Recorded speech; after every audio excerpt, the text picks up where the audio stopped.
देखिए महाराज जी आ जाइए, जाही विधि राखे। ठाकुर जी की कोई पता नहीं कब किस वक्त किस हाल में रख देंगे, और सब हाल में खुश रहना है, कभी भी दुखी नहीं होना है। क्योंकि कान्हा कहते हैं ना कृष्ण कि दुख भी मैं ही हूँ, सुख भी मैं ही हूँ।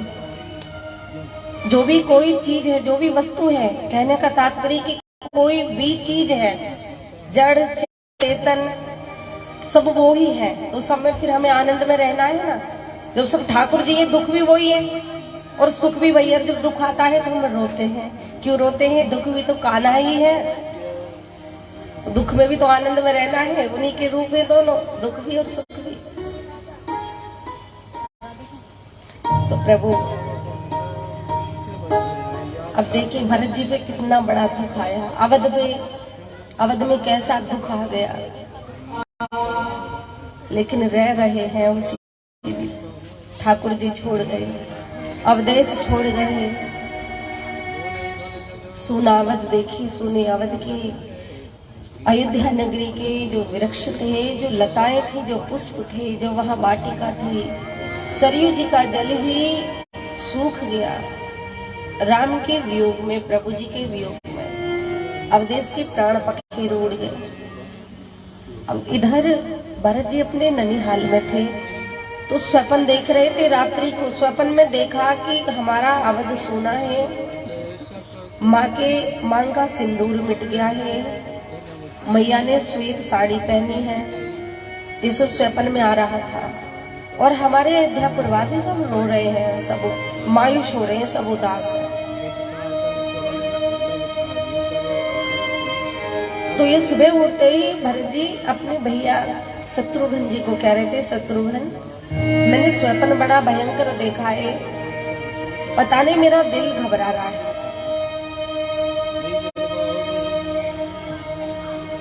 कहने का देखिए महाराज जी, जब कोई अनहोनी होती है, जब घर पे परिवार पे कोई आपत्ति आती है ना, तो अपना प्रिय बेटा हो या बेटी हो, अगर उन्हें घर से लगाव जुड़ा प्रेम होता है तो उन्हें पहले ही महसूस होना शुरू हो जाता है कि कुछ तो जरूर है। और जिन्हें परिवार से ही प्रेम नहीं है, तो घर पे कितनी भी आपत्ति आ जाए उन्हें पता ही नहीं होती है, क्योंकि प्रेम नहीं है, ना लगाव नहीं है परिवार से। भरत जी को पहले ही महसूस हो गया। अब शत्रुघ्न महाराज जी कह रहे हैं कि भैया सपने अपने नहीं होते, तो आते रहते हैं, कोई बात नहीं। शत्रुघ्न ऐसा स्वप्न मैंने अब तक नहीं देखा। स्वप्न की बात तो छोड़िए, लेकिन मेरा दिल, मेरा मन नहीं लग रहा, मुझे मन हो रहा है कि अपने अवध चल, अभी चल। अब प्रभु जैसे ही ये बातें कर रहे थे, तो मन में आया विचार कि एक काम करता हूँ शत्रुघ्न, मैं ब्राह्मणों को भोजन पे बुलाता हूँ, बुरे स्वप्न को टालने के लिए। कहीं ऐसा ना हो ये सपना कहीं पूरा तो नहीं हो जाए, मन में बुरे बुरे ख्याल आ रहे हैं। नहीं आप क्या सोच रहे हो शत्रुघ्न जी, समझा रहे छोटे। नहीं, मुझे मेरा दिल जो घबरा रहा है, मैं ब्राह्मणों को भोजन कराऊंगा। निमंत्रण दिया, आमंत्रित किया, 108 ब्राह्मणों को घर पे बुलाया। और बुला करके जब घर बुलाते हैं ना किसी भी ब्राह्मण को, संत को, तो घर बुला करके दक्षिणा जरूर दी जाती है, वरना बुलाना भी निषेध होता है। चाहे दक्षिणा दो तुम 1 रुपए की। अब ये रामायण जी से हमें प्रेरणा मिली। जैसे ही भोजन करा रहे थे शत्रुघ्न महाराज जी और भरत भैया, तो भोजन करा के हाथ धुलवा के ब्राह्मणों के और दक्षिणा देते जा रहे थे, दक्षिणा बांट रहे थे। दक्षिणा देते वक्त ही 2 दूत पहुंच जाते अवध से। अवध के दूतों को जब देखा भरत जी, तो एक साथ बच्चे की तरह रो करके दौड़ के पड़े, कैसे आए हो? सब मेरी अवध में ठीक है? आप इतनी जल्दी सुबह सुबह? भैया हाथ पकड़ लिए, सब ठीक है, आप इतनी सुबह कैसे आ गए? तो माँ कौशल्या ने मना करके भेजा था कि जाके मेरे भरत को ये नहीं कहना कि तुम्हारे पिताजी छोड़ के चले गए, या तुम्हारे भाई राम अवध में नहीं है, कहना कि तुम्हें गुरुदेव ने बुलाया है, वरना मुझे मेरे भरत पे वो विश्वास है कि मेरा भरत भी मुझे देखने को नहीं मिलेगा, कहीं मेरा भरत मुझसे छूट न जाए। ये माँ को विश्वास था मेरा भरत ऐसा है, ये वियोग सहन नहीं कर पाएगा।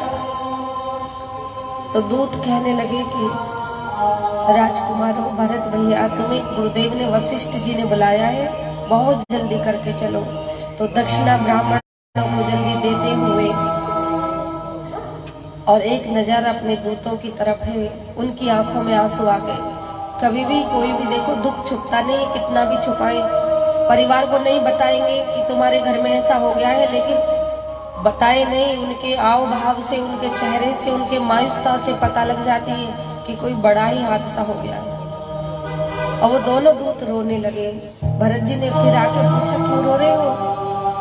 भरत भैया भी रोने लगे, तुम बताते क्यों नहीं हो? सब तो ठीक है पिताजी, मेरे भैया और मेरा छोटा भाई लक्ष्मण सब कुशलता से है ना?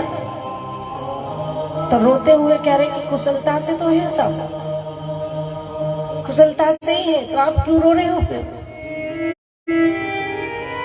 तो एक झूठ माट की हंसी, एक अंदर से जब रोना आता है ना अपनों के लिए, और फिर हम हंस के दिखाएं ऊपर से, तो उसकी भी पहचान होती है कि ये झूठी हंसी है। हंसने लगे, नहीं नहीं भैया, हमारे जो आंसू आए ना, अश्रु ये आपको बहुत दिनों में देखा इसलिए आए, आपसे बहुत दिनों में मिले हैं तो आपकी याद आ गई इसलिए हम रो रहे, बात को छुपा लिया।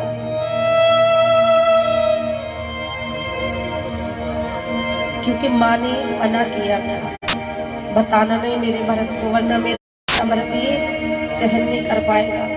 भरत जी जल्दी दक्षिणा देके ब्राह्मणों को विदा किया, दान इत्यादि देकर के, भोजन करा के, दक्षिणा दे के विदा कर दिया। अब इधर अपने अयोध्या नगरी के दूतों के साथ जब चले हैं तो रामायण में लिखा है कि अपशकुन होने लगे। जैसे ही वो रथ में बैठे दोनों भाई, तो अपशकुन होने लगे। सामने एक सूखी डाल पे कौवा बोलने लगा और रथ के पहिए की कीली निकल गई। कहीं सामने खाली घड़े को लेके एक नारी सामने आ गई जो विधवा थी। अस गुण देख भरत घबराए,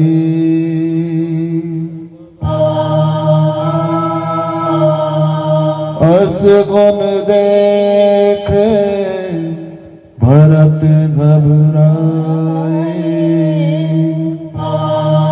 विधना ने क्या खेल रचाए,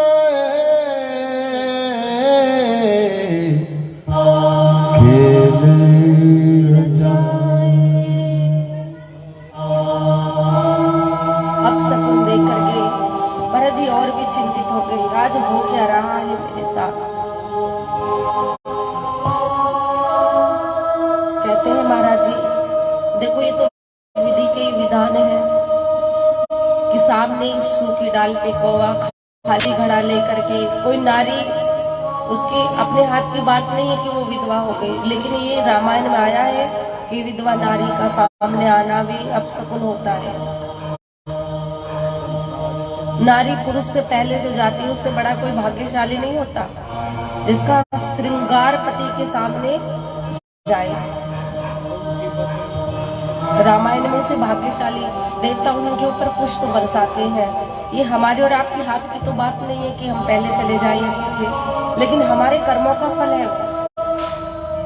अब भरत जी जब इधर देखिए, माँ कौशल्या के कई सुमित्रा, वो भी तो विधवा हो गई है ना, कर्मों का फल है ना।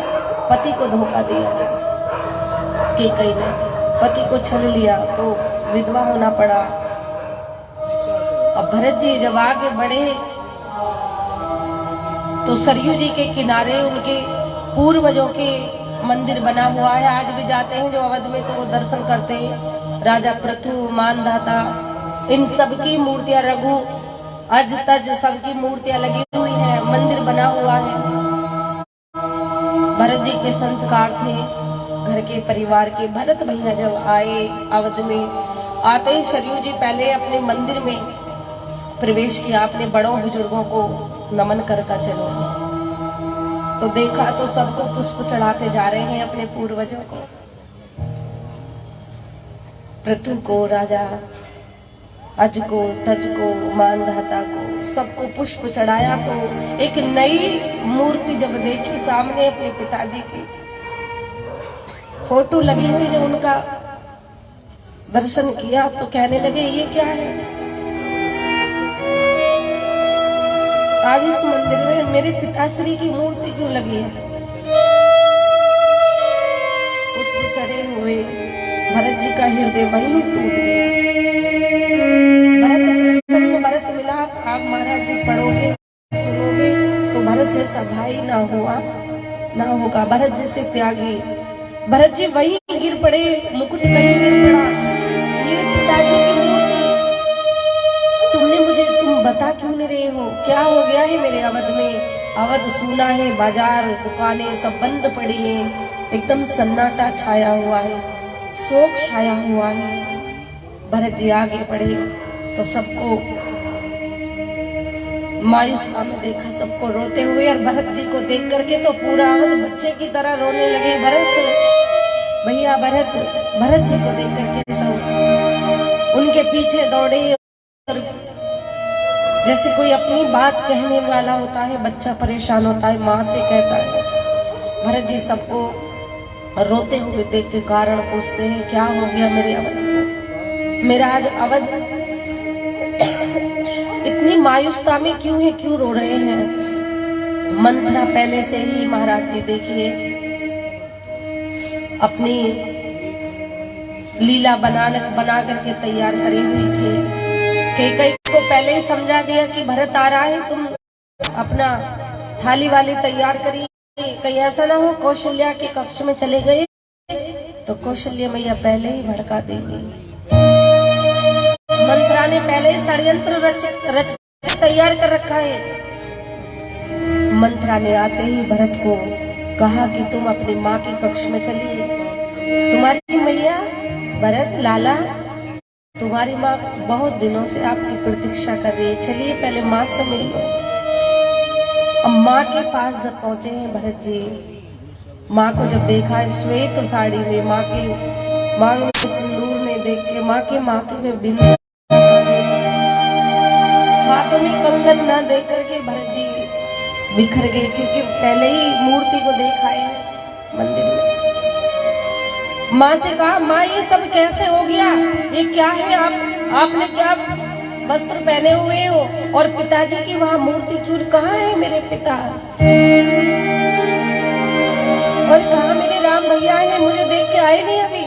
और मेरा छोटा लक्ष्मण कहाँ है? मेरी भाभी कहाँ है? कहाँ है मेरी जानकी मैया? कैकेयी ने बहुत समझाने की प्रयत्न किया, लेकिन भरत जी को कौन समझा सकता है इस दुख में? गुरुदेव वशिष्ठ जी समझा रहे हैं। गुरुदेव ने खूब कहा, राजकुमार भरत आप कुछ थोड़ी देर शांत तो रहिए, हम सब बता देंगे। नहीं, मुझे मेरे राम से मिलाओ, मेरे भैया से, राम जी को बुलाओ। कहाँ मेरे राम है? लेकिन राम तो है ही नहीं यहाँ।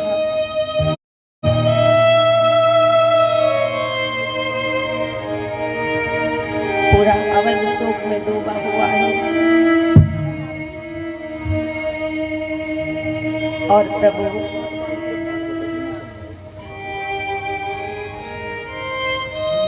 पता चली कि तुम्हारे पिताश्री, वशिष्ठ जी ने कहा कि भरत तुम्हारे पिताजी तुम्हें छोड़ के चले गए। कैसे चलेंगे गुरुदेव? क्या हो गया मेरे पिता को? तुम्हारे पिता इस संसार में नहीं रहे और राम वन को चले गए। वन की बात सुनते हैं, वो भी 14 वर्ष के लिए, 1-2 दिन के, 10 दिन के, महीने के लिए नहीं, 14 साल के लिए, 14 वर्ष के लिए। तो एक बात कही भरत जी ने गुरुदेव से कि गुरुदेव आप मेरे गुरु हो, हमारे सबके हमारे कुलगुरु हो। तुम्हारे होते हुए मेरे पिताजी और मेरे भैया अवध को छोड़ के चले गए, आपके होते हुए। अगर मैं होता गुरुदेव, मैं तुम्हारा शिष्य हूँ, मैं होता अवध में तो ना मेरे पिताजी अवध को छोड़ के जाते और ना मेरे भैया राम अवध को छोड़ के जाते। आपके होते हुए कैसे चले गए? इतना भारी संकट अवध में आपके गुरुदेव गुरु के होते हुए कैसे आ गया? प्रभु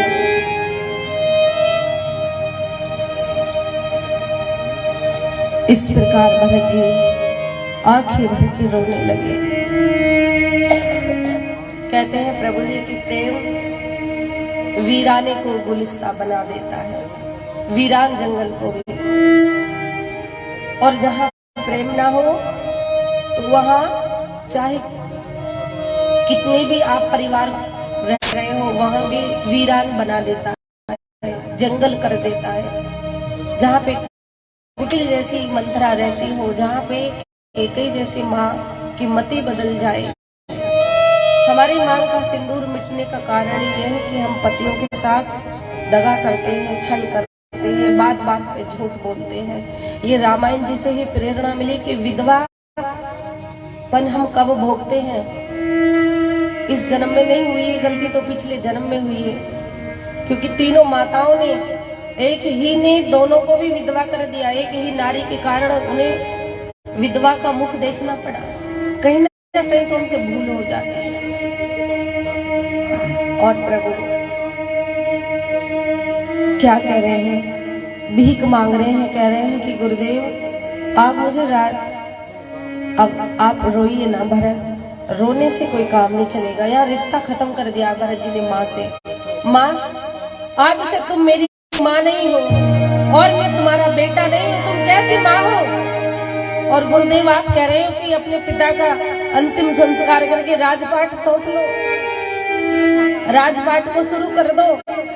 मैं कलंकित हूँ। अरे राजपाट इस सत्ता को तो वो चलाता है जिसका भाग्य ही उदय होता है, जो भाग्यशाली होता है और जिसके जन्म से माताओं को विधवापन झेलना पड़े, पिताजी चले जाए, भाई चला जाए, प्रजा दुखी हो जाए, वो राजा किस काम का राजा? मैं तो राजा के लायक ही नहीं। ज्ञानी जो होते हैं ना महाराज जी, वो अपने में द्वेष निकालते हैं, दूसरे में नहीं। आज के हम कैसे हो गए हैं? हम अज्ञानी, कभी कभी कोई गलती हो जाती है ना, होती हमसे, लेकिन हम दूसरे को दोषी ठहराते हैं। नहीं तुम्हारी वजह से हुआ, होता नहीं, आपकी वजह से हुआ। मैं तो ठीक ही कर रही थी या कर रहा था, मैं तो ठीक कर रहा था, बस आपने करा दिया। लेकिन भरत जी क्या कह रहे हैं कि माँ ये सब कुछ जो हुआ है ये मेरी वजह से हुआ है, ना ही तो मेरा जन्म होता, ना आज मेरा अवध खून के अश्रुओं से रोता। क्यों उदास होते?